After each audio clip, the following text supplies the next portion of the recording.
Hello. If I look tired, it's because I normally go to bed at 10:30 or 11 and it's currently 1 in the morning.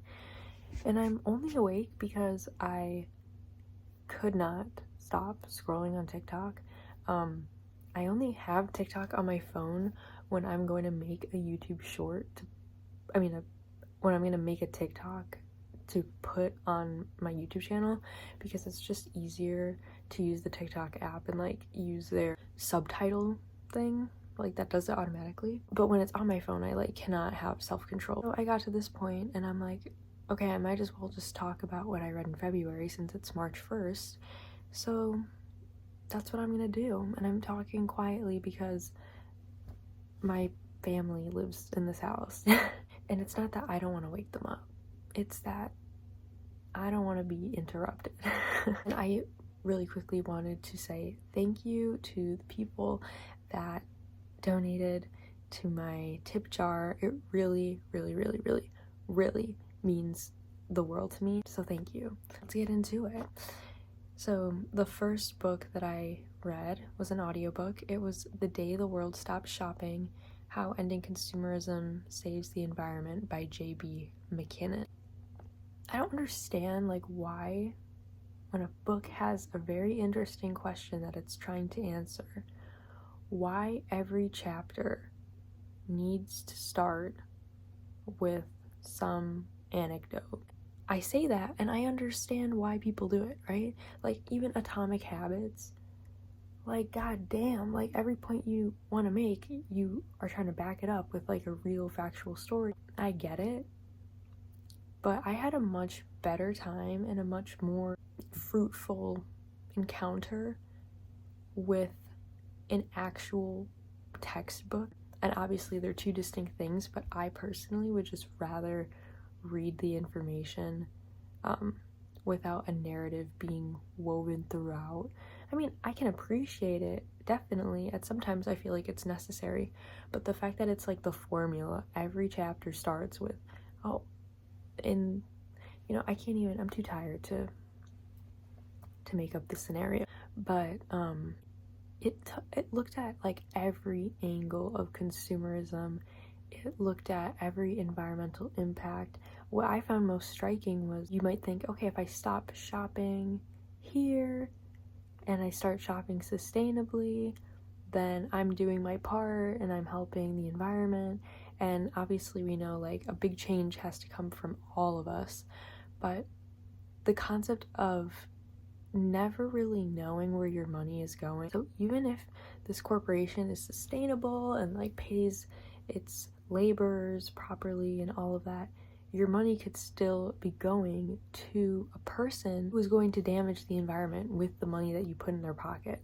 So really it's just fucking impossible to 100% not fucking kill the earth. But it wasn't riveting. So next, this book, A Swim in a Pond in the Rain, is the only physical book I have with me for my February reading list.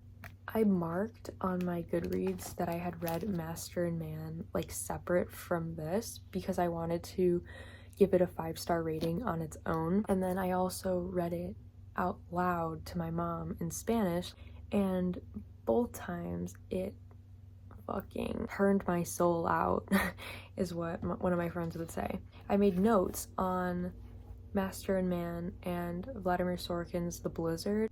Who doesn't love seeing people nearly die in a blizzard? In Master and Man, there's a blizzard, there's a landowner, and there's his servant, and there's a horse. In The Blizzard, it's a doctor, the Crooper, or whatever, like basically another peasant, and 40 miniature horses. Miniature horses. Horses so small they can curl up on your chest like a cat. There's the action of getting off of the sled and walking through the knee-high snow trying to find the road and like falling into a ravine. Unwillingness to postpone the journey. In The Blizzard, the doctor is unwilling to postpone the journey because he feels it is his duty to reach his destination to administer a vaccine to a whole like town of people that are sick. And in Master and Man, it's just this landowner who really wants to go to this forest and buy it before anybody else can buy it. And the other commonality that I wrote down was men lying together for warmth. And I'm not going to spoil anything because I just realized that I was about to spoil it, and I get enough comments talking about how I spoil everything, so I'm not going to say anything. But men lie together for warmth, and whether or not that works, y'all can read and find out. So yeah, I mean, I have some other stuff written down, but it's too much to get into right now. Next, I listened to Perfume, The Story of a Murder by Patrick Süskind, and this is another book that I felt overlapped so much with A.K. Blakemore's The Glutton. So Terrer in The Glutton, the main character, he is docile yet unsettling, which is what I thought, what's his name? Jean-Baptiste Grenouille?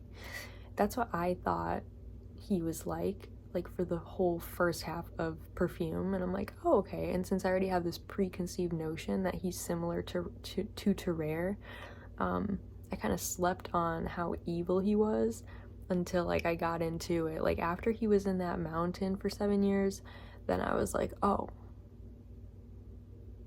you know, I kind of let that first murder slide. My bad. People want both of these characters gone and are relieved by their absence, but Terrer, I always felt like it was unjust. Like he was never a sinister, evil person to begin with, whereas Jean-Baptiste, low-key, has always been a fucking freak. He shows up at this perfumer's doorstep, and he's like, please, like, let me show you that I can make this perfume. Like, let me try, give me a chance. And he's like, just, you can picture him like hunched over, growling, moaning, like, please, please, please. So it's definitely a whole different vibe. This gifted abomination is basically what connects these two stories in my head, and I enjoyed both of them so much. And I will say, I read Perfume at the perfect time. How it happens with all of the books that I read, it feels like I read it at the perfect time because for Valentine's Day, my boyfriend got me the replica on a date perfume, and this was after many trips to Sephora where we each got like nearly sick in the store smelling different scents. And when I smelled this one specifically, it took me back to an art like class that I had taken in Colombia between the ages of 5 and 10. The nostalgia and the feeling and like the obsession with this scent that I developed while listening to this book, it was just so perfect. Like it was fascinating listening to like how he's mixing the oils, mixing whatever. I used to not like audiobooks, but now more than ever I love an audiobook when I can get into it. You know, I've tried some other audiobooks and it's like if I'm not in it from the beginning, I can try it again and again and I just can't. But when I get into it, I feel like it is so amazing to hear it being narrated because I like already suck at reading out loud. I suck at focusing when I'm actually reading a book, and I feel like it plays out so much more visually and it's such a more like sensory experience. But that's not to say that I prefer audiobooks, but you know, it's like fate again. It was fate that I happened to choose to listen to this audiobook. Next, I read Mumu by Ivan Turgenev. Like, bro, I've never said that out loud in my life. Mumu was recommended to me by my pen pal. She told me, like, you know, I don't think you can read it in the Russian yet and, like, comprehend it, but you should still read it. It really, she's the person who told me, like, Dostoevsky, for example, turns her soul out, and I just feel like that's so well put. So I decided, like, okay, I'm gonna read Mumu, like, fuck it. I'm on my lunch break. Fuck that. Not that it was bad, it was great. Like almost all Russian short stories I've ever read. But don't come here expecting me to rave about a book where a dog dies. And did I spoil that? Yeah, but that shit's been out for centuries. So moving on to the last book that I finished, George Saunders' A Swim in a Pond in the Rain. Gooseberries by Chekhov and Master and Man were two gems that I discovered in this book. And this was great. You know how I said earlier that I hate when people tell stories and go on and on when they're trying to talk about a topic? So I thought that's what was going to happen to me here, because there was a point where I'm like, I'm not doing a creative writing assignment. Like, I'm interested in what you're talking about, but also, like, this is why I was never meant to actually study literature. But Saunders made it through to me, and I actually was having a great time reading this and really looking forward to what he was going to say about the short story as I was reading it.